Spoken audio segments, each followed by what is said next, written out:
Segunda carta aos Coríntios, capítulo 1, versículo 20.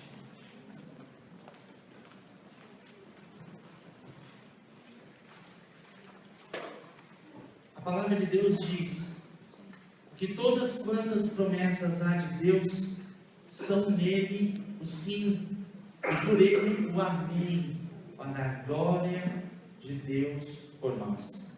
Todas quantas promessas há em Deus, há nele o sim, há nele o amém, ele é o amém, para a glória de Deus Pai. Amém? Tá? Deus é surpreendente, não?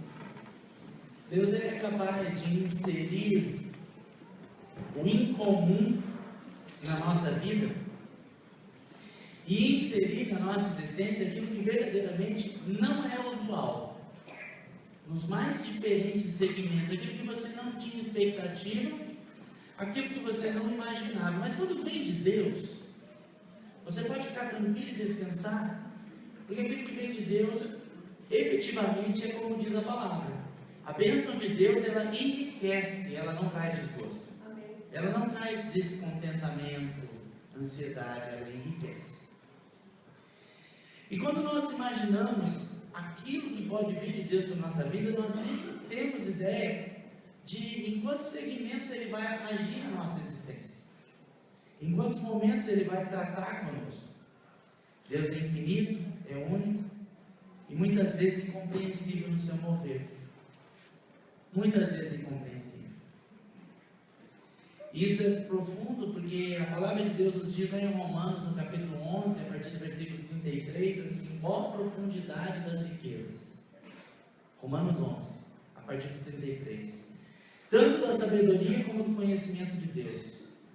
Quão insondáveis são os teus juízos e quão inescrutáveis os teus caminhos. Quem compreendeu a mente do nosso Senhor? Quem foi seu conselheiro? Quem lhe deu primeiro a ele para que ele seja recompensado? Porque dele, por ele e para ele são todas as coisas. Glória, pois, a ele eternamente. Amém. Quando eu estava ouvindo aqui agora há pouco no culto, o primeiro versículo que foi lido, os versículos que foram lidos no começo do culto, depois do momento que tivemos para orar aqui com os profissionais, pela vida profissional e tudo que estava sendo mencionado, confesso que eu fiquei meio assustado. E é bom avisar os irmãos que ninguém combinou. Eu vou pregar sobre Noé. Ninguém combinou nada, tá? Eu não tinha a menor ideia que eles iam mencionar Noé. Os dois mencionaram Noé. Eu não tinha a menor ideia que isso ia acontecer. Eu fiquei olhando e falando: poxa, mais uma vez o Senhor provando que o seu insondável, que o seu diferente, que o seu inesperado acontece. E eu sempre fico muito pensativo quando eu vou falar sobre Noé, porque é uma história que está distante de nós, muito, muito distante de nós, porque é logo após a criação do mundo. Mas ao mesmo tempo percebi uma riqueza de detalhes. Por quê? Porque na verdade o mover de Deus na vida de Noé é um exemplo surpreendente daquilo que é sobrenatural de Deus, do sobrenatural de Deus na nossa vida. A Bíblia diz lá em Gênesis, no capítulo 6, e você pode até abrir lá, Gênesis 6, versículos 17 e 18, não é difícil achar o Gênesis, imagina, está logo no comecinho. A Bíblia diz assim: porque eis que trago um dilúvio de águas sobre a terra. Deus está falando, né? Eu trago um dilúvio de águas sobre a terra. E ele diz na sequência, capítulo 6, versículos 17 e 18: para desfazer toda a carne em que há espírito de vida debaixo dos céus. Tudo o que há na terra expirará, tudo vai morrer. Mas contigo estabelecerei uma aliança, e entrarás na arca, tu e teus filhos, tua esposa, as esposas de teus filhos contigo. Para a gente poder entender o que é que aconteceu e o que significa essas águas de Deus passando, esse dilúvio de Deus passando, eu quero que você traga para a sua vida a ideia de que Deus não queria matar pessoas. Deus não queria aniquilar pessoas. Não é assim que acontece. O que Deus precisava fazer era um recomeço numa história. E para fazer um recomeço de uma história, Ele tinha que desfazer uma história anterior. E é exatamente o que acontece na nossa vida. Deus precisando muitas vezes vezes desfazer determinadas histórias para fazer uma outra. É quase como naquela ilustração bíblica do vaso sendo quebrado, o vaso do oleiro. Que não é possível você fazer remendos. Deus não fica fazendo remendos na vida das pessoas. A humanidade ela não precisa de um remendo, ela precisa ser quebrada. Ela precisa ser quebrada, ser transformada para que acontecesse uma outra história. E muitas vezes na nossa vida é exatamente assim que está acontecendo. A nossa existência ela está passando por um determinado momento onde é necessário que aconteça um verdadeiro dilúvio existencial, para que as águas passem e seja expirado e que morra tudo aquilo que está na nossa vida, que efetivamente não é o sonho de Deus na nossa vida. Que não é aquilo que Deus tem pretensões na nossa existência, não é como Deus quer fazer. E não quer dizer também que Deus quer fazer de cada um de nós como marionetes. Não, de jeito nenhum. Nós temos liberdade, nós temos opção de escolha, nós podemos fazer muitas coisas. Mas quando um dia nós dissemos que a nossa vida deveria estar nas mãos de Deus, nós falamos, Senhor Deus, eu quero que a minha vida esteja nas tuas mãos. Deus levou a sério. Deus levou a sério você falar, minha vida, eu quero que a minha vida esteja nas tuas mãos. E se você está nas mãos de Deus, Ele vai fazer as coisas de acordo com a vontade dEle, não pensando nos seus propósitos, egoisticamente, como se fosse um Deus vaidoso da mitologia grega, cheio de querer fazer as coisas pensando em si. Não é isso. Tudo que Deus faz na nossa vida, o dilúvio precisa vir na nossa vida. Por isso precisamos analisar um pouco do mundo de Noé. Noé tinha um mundo onde ele existia. O mundo onde ele existia está narrado em Gênesis no capítulo 6, no versículo 5, quando diz assim: e viu o Senhor que a maldade do homem se multiplicara sobre a terra, e que toda a imaginação dos pensamentos do seu coração era só má continuamente. Interessante pensar que o Senhor viu a maldade, e essa maldade que existia no coração, ela se multiplicou muito rapidamente. Aliás, essa é uma característica das coisas ruins, né? As coisas ruins se multiplicam muito rápido. Muito rápido. Você vê, invejas se multiplicam muito rápido, ganância se multiplica muito rápido, desejar o mal do outro se multiplica muito rápido. Coisas ruins se multiplicam rapidamente. Tanto que tem lá aquela frase que todo mundo fala, que notícia ruim chega logo, não é? O pessoal fala assim, tá tudo bem? Não fez esse contato até agora, tá tudo bem. Que notícia ruim chega logo. Porque parece que é acelerada a notícia ruim. Ela vem muito rápido. E as coisas ruins também, elas se propagam com uma rapidez muito grande. Então, são erros, são sujeiras, são imoralidades. E isso se multiplicou com uma grande rapidez sobre a terra. E toda a imaginação do pensamento das pessoas era má. Então, as coisas ruins se multiplicam e elas formatam o pensamento, elas formatam a mentalidade. Gosto de pensar em perspectiva. O que é uma perspectiva? É um jeito de olhar. Você reparou que pessoas diferentes olham para a mesma coisa e têm olhares distintos, elas enxergam coisas distintas. Por isso que tem aquela coisa do indivíduo que olha e fala que o copo está meio vazio ou meio cheio, né? Ou aquela que, de um indivíduo, isso eu ouvi numa palestra dessas de vendedores, que é para animar, motivar os vendedores, aquela coisa toda, que o indivíduo foi abrir um mercado de calçados numa determinada ilha do Pacífico, sei lá o quê.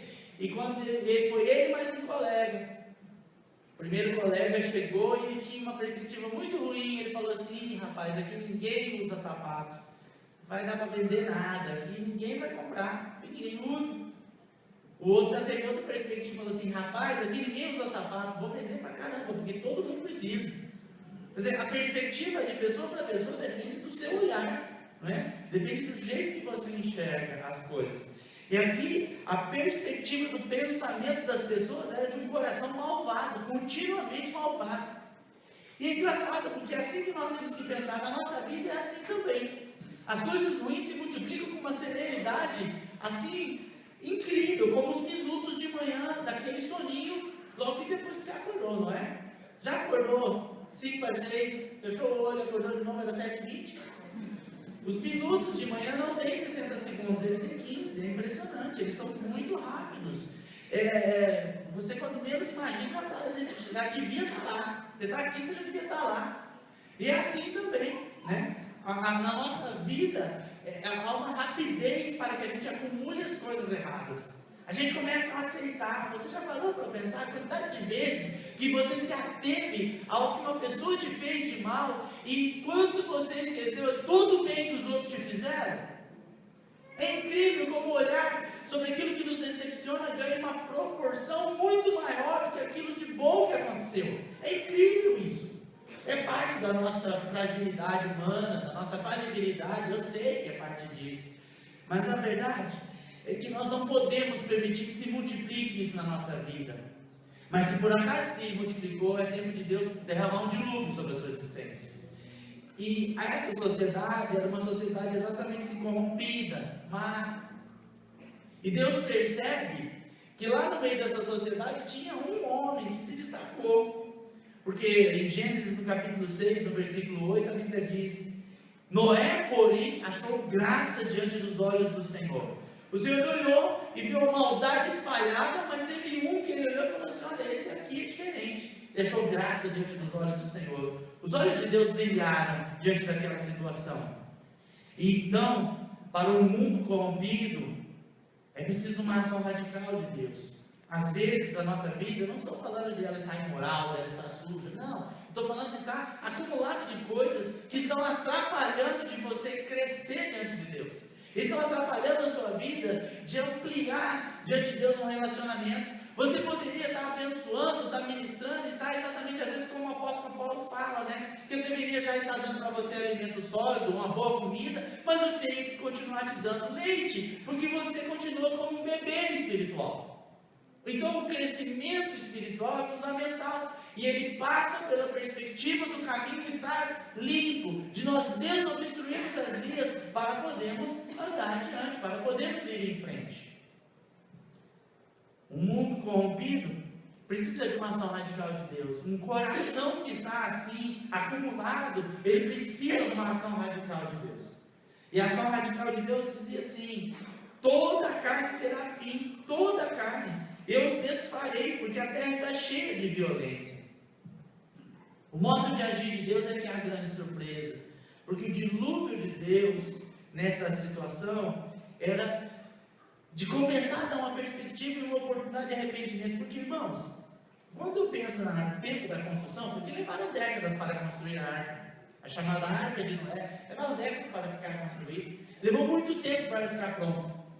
Assim, mas é claro, a mão de obra escassa, era difícil fazer, eles não tinham ideia, nunca tinha chovido, porque caía água de cima do céu, caía só como se fosse aquelas pequenas gotinhas, né? Mas não chover, como assim chover? Eles não sabiam o que é isso, nunca ninguém tinha feito um barcão daquele tamanho, então é óbvio que demoraria. Não, não é óbvio que demoraria. Se Deus quisesse resolver a parada rapidamente, Ele tinha providenciado e as coisas tinham acontecido. Levou décadas, porque Deus estava trazendo através da arca a mensagem do arrependimento. A cada pessoa que passasse pela arca e visse, deveria ter a sensação de que algo estava errado, consigo, com a sua sociedade, com aquela civilização, e está acontecendo alguma coisa. Há um ponto fora da curva aí. A arca era a mensagem do arrependimento para que as pessoas olhassem e falassem assim: olha, tem algo acontecendo. Acho que precisamos mudar a nossa perspectiva. Não foi um tempo porque Deus simplesmente deixou Noé ali. Não. É porque precisava de um tempo para que as pessoas vissem a arca no referencial, a arca no memorial. Ela era a verdadeira mensagem, a mensagem do arrependimento. E às vezes a gente olha a situação de Noé e pensa assim: mas esse tempo que demorou, né? Por que demorou tanto? E poderia ser uma lerdeza. Não, é porque é uma questão chamada tempo. O tempo de Deus é perfeito. O tempo de Deus é perfeito. Talvez na sua vida, essa construção da arca, ela está demorando um pouquinho demais. Essa construção existencial de Deus está demorando um pouco demais. Mas não se preocupe, se você está nas mãos de Deus, reitero, o tempo de Deus é perfeito. É perfeito. Só que às vezes é demorado, você fica assim, às vezes até cansado, né? Enfastiado de tanto que demora. A gente ouviu alguns testemunhos, como ouvimos aqui. Poxa, que processo! Que processo longo, que processo demorado, meu Deus, por que você permite isso acontecer, né? O testemunho que ouvimos da Cris também, e quando me passaram a mensagem, né? O Fábio me passou a mensagem, ele dizia assim: olha, tem uma notícia chegando aí, tem algo acontecendo, vamos né? Eu fiquei tão feliz de saber aquilo, porque pode durar 9 anos, pode durar 1 mês, pode durar, não sei qual é o tempo de Deus. Nesse aqui foram décadas de preparação. Sejam décadas, sejam 9 anos, seja de um dia para o outro, o tempo de Deus sempre será perfeito. Sempre será perfeito. Nós precisamos acreditar nisso. Em Nínive, quando Jonas foi lá para pregar naquela cidade, a sua mensagem trouxe um profundo arrependimento em toda a sociedade. Na sociedade de Noé não teve arrependimento. E tanto Jonas quanto Noé são 2 histórias ou 2 pregações a serem olhadas para eles, e as pessoas que estavam ao redor deveriam olhar e falar assim: que ridículo que você está falando, que ridículo. E Noé isso aconteceu. Que ridículo essa história de construir um barcão, você está maluco, rapaz? O que você está pensando que você vai fazer? Como assim? Não estamos no litoral, para que você está fazendo esse barco enorme? Mas em Nínive, a mesma mensagem atingiu o profundo do coração das pessoas. A mesma oportunidade que tiveram aquelas pessoas em Nínive, tiveram as pessoas da civilização de Noé. E nós temos a mesma oportunidade, o mundo tem a mesma oportunidade. A grande questão é qual a escolha que se faz. Escolhe-se aceitar a mensagem ou escolhe-se a incredulidade? Escarneciam de Noé, zombavam dele. Ser a mensagem é pesado. Ser a mensagem é pesado. Eu quero dizer que cada filho, cada filha de Deus, cada um que leva Deus a sério, ele é a mensagem. Você é a mensagem. A sua vida é a mensagem, o seu testemunho, o seu viver diário é a mensagem, a forma como você se posta, a forma como você se porta, seja na igreja, seja fora da igreja, seja no trabalho, seja nas suas redes sociais, seja no seu Twitter, seja no seu Instagram, seja no seu Facebook, aonde você estiver, você é a mensagem. A sua palavra é a mensagem. Então, a sua mensagem pode gerar zombarias, claro que pode. Diante de um mundo tão corrompido que você está vendo aí, você está vendo todo mundo tentando passar a perna em todo mundo, a cada dia se descobre mais uma coisa, são milhões e milhões de recursos desviados, seja dos ricos, dos poderosos, das estatais, ou aquele dinheirinho que você pegou de um troco a mais, que uma pessoa pegou de um troco a mais e não devolveu, tudo isso é imoralidade, tudo isso é corrupção. Nós precisamos aceitar que a nossa vida é a mensagem, e nós estamos colocados num mundo em que nós verdadeiramente temos que fazer a diferença com o nosso jeito de ser. Por isso, que às vezes isso vai gerar zombaria, sim. Você já deve ter ouvido alguém chamar você de creitinho, falar que você vai dar dinheiro para o pastor, falar que pode fazer que o pastor não está olhando, e todo tipo de bobagem que a gente já até cansou. Já é conceito totalmente, já está superado, sabe? Essa coisa já está superada. Esse negócio de ficar falando de você é crentinho, coisas assim. E nenhum de nós é crentinho. Nós somos filhos de Deus. Ser filho de Deus é diferente. Há uma postura e nós escolhemos isso. Um dia nós entregamos a vida para Jesus Cristo e escolhemos. Então, por isso, se zombarem de você, eu quero que você receba a palavra de Mateus 5, versículos 11 e 12, que diz: bem-aventurados sois vós, quando vos injuriarem e perseguirem, e mentindo, disserem todo mal contra vós, por minha causa. Se falarem mal de você por causa de Jesus, amém. Bem-aventurado é você. Bem-aventurado é você. Se te difamaram por causa de Jesus, alegre-se. É o que a Bíblia diz: exultai, alegrai-vos, porque é grande o vosso galardão nos céus, porque assim perseguiram aqueles que vieram antes de vocês. Nós precisamos aceitar sim que a nossa vida ser uma mensagem vai trazer algum desconforto na vida de tantas pessoas. Em compensação, vai trazer a transformação na vida de outras tantas. E nós não temos ideia do que é que Deus é capaz de fazer na transformação da vida das pessoas. Então a mensagem do dilúvio me ensina, em primeiro lugar, que em alguns momentos o dilúvio vai passar sobre a minha vida também. Em alguns momentos o dilúvio vai passar sobre a minha vida também. Em segundo lugar, a mensagem do dilúvio me ensina que eu posso ser duramente criticado e zombado por ter escolhido a fé, por ter escolhido o arrependimento, por ter escolhido a transformação. E a mensagem do dilúvio também me ensina que é preciso sim, independentemente da situação, escolher a fé e escolher a obediência. Porque a Bíblia diz: assim fez Noé conforme tudo que Deus lhe mandou. Assim fez. A Bíblia enfatiza o assim fez. Fala 2 vezes: assim fez, enfatizando. Não espere que entenda a orientação de Deus na sua vida, não espere isso. Ainda porque Deus, quando eu imaginei assim, estava lendo e pensando, né? Porque depois que eles entraram na arca, eles ainda ficaram 7 dias lá dentro. E eu estava imaginando, né? Se eu tivesse naquela época, como ia ser complicado, ficar 7 dias parado no mesmo lugar, porque eu não aguento, né? A maioria de nós fica 2, 3 dias em casa, porque o pessoal sai de férias, uou, que legal, super legal isso. Né? Quando está chegando na época de férias escolares e tal, eu vejo isso. Eu, meus colegas, professores, meus alunos, todo mundo, você da universidade, todo mundo fala assim, vai chegar na série e fala assim, vem em mim que eu estou facinho, me abraça gostoso, férias, pode chegar, mas vem quente que eu estou fervendo, eu posso assim. 15 dias depois, tédio. Começa a postar tédio. Nada para fazer. Alguém cola aí com o rolê? Né? Que começam as reclamações, porque o primeiro dia é bem legal assistir Sessão da Tarde, o segundo já não. O terceiro você já não aguenta mais assistir a Lagoa Azul, você já acha insuportável assistir a Lagoa Azul, né? Já fica muito chato, não dá mais, né? A maratona de séries é legal no começo, depois ela também vai ficando entediante, né?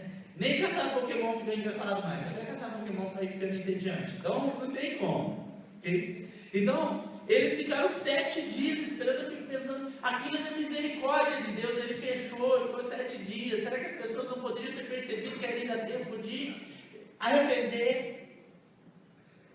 Ou talvez Deus estava dando um tempo para Noé e a família darem mostras de que realmente estavam entendendo, porque eles ficaram 7 dias, aquela coisa meio assim, 7 dias e nada, um dia, nada, 2 dias, nada, nada, não chove, não cai um pingo d'água, o sol, os bichos já estão ficando irritados, sabe?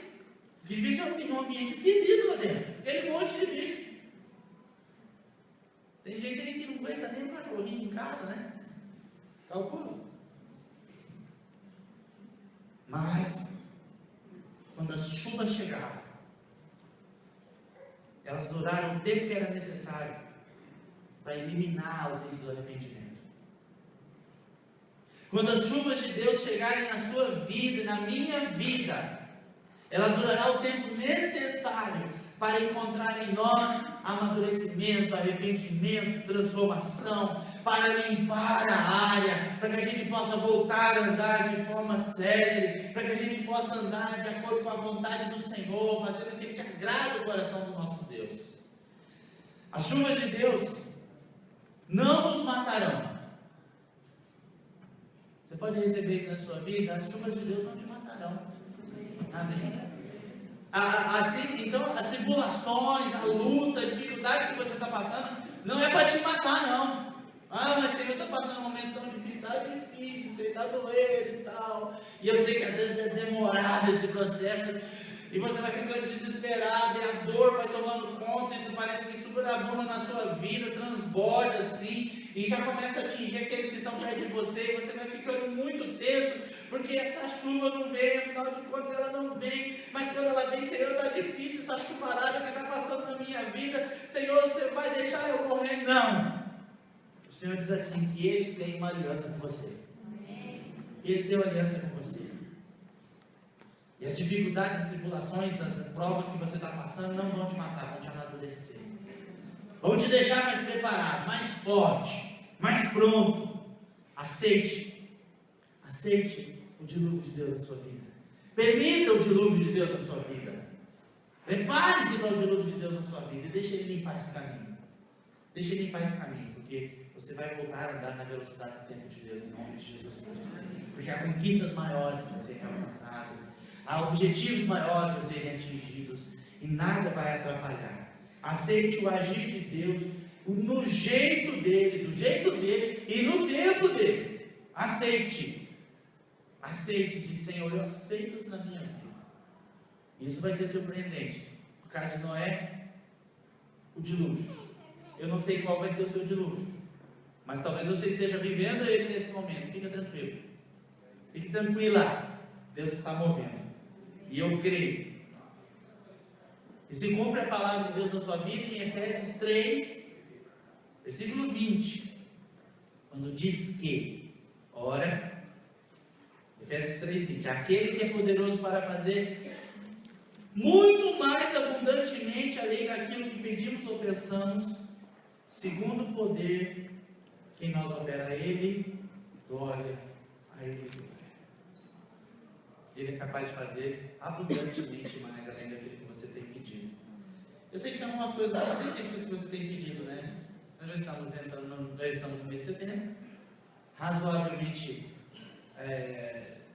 passando, daqui a pouquinho, passa aí esse feriado, bom feriado, graças a Deus, veio na hora boa dele, ele é oportuno, né? Mas daqui a pouco já entramos nos últimos 3 meses do ano, e tem algumas coisas muito pontuais que você deve estar pedindo para Deus. Eu quero declarar sobre a sua vida. O Senhor é capaz de fazer abundantemente mais, além daquilo que você pediu, mais do que você pensou, mais do que você imaginou. Seja sobre a sua vida essa bênção, seja sobre a vida de todos aqueles que assistirem essa bênção, em nome do Senhor Jesus Cristo, para que andemos na presença do Senhor. Amém? Vamos orar ao Senhor, vamos ficar de pé, vamos orar ao Senhor.